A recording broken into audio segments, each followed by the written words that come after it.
તો મહુવા શહેર અને ગ્રામ્યમાં વરસાદ ગઈકાલે મહુવામાં 3 ઇંચ વરસાદ ખાબક્યો। ધોધમાર વરસાદથી નદી નાળા છલકાયા। ઓથા ગામે ડોંગી નદીમાં પાણીની આવક થઈ, જેના કારણે ગામમાં પાણી ફરી વળ્યા। ઓથા ગામેથી પસાર થતી કાર પણ પાણીમાં તણાઈ ગઈ। જો કે સદનસીબે કારમાં સવાર લોકોનો આબાદ બચાવ થયો છે। આ દ્રશ્યો આપને બતાવી રહ્યા છે અને કેવો વરસાદ વરસ્યો હશે એની કલ્પના આના ઉપરથી જ આપ કરી શકો છો। મહુવામાં 3 ઇંચ વરસાદ ખાબક્યો અને ગામ આખું પાણી થઈ ગયું।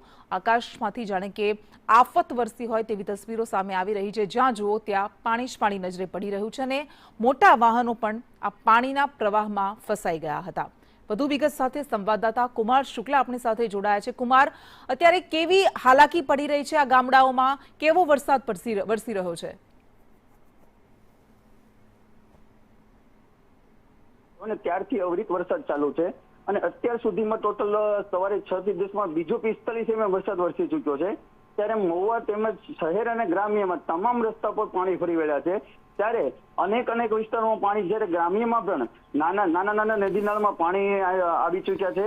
અને જે કોંધળી ગામે પણ એક બનાવ, જે આપણે ચર્ચા કરી કે ભાઈ જે ડોંગી નદીમાં પાણી એવું તમે કાર તણાણી છે, ત્યારે કોંધળી ગામે એક 75 વર્ષના દાદા જે ક્રોઝવે ઉપરથી પસાર થઈ હતા એ બી તણાઈ ગયા છે, જેનો મૃતદેહ અત્યારે મહુવા નજીક મળી આવેલો છે। અને હાલ અત્યારે મહુવા શહેરમાં બી નીચાણવાળા વિસ્તારોમાં પણ પાણી છે અને હાલ વરસાદ ચાલુ છે। જી કૃષ્ણા। જી બિલકુલ, આભાર આપનો। એટલે એક વૃદ્ધ પણ આ પાણીના ધસમસતા પ્રવાહમાં તણાઈ ગયા હતા। જે માહિતી મળી કે તેમનો મૃતદેહ સામે આવ્યો છે, એટલે હવે આ વરસાદ જીવ પણ લેવા લાગ્યો છે। કાર પણ તણાઈ હતી, જોકે કારમાં સવાર લોકોનો આબાદ બચાવ થઈ ગયો।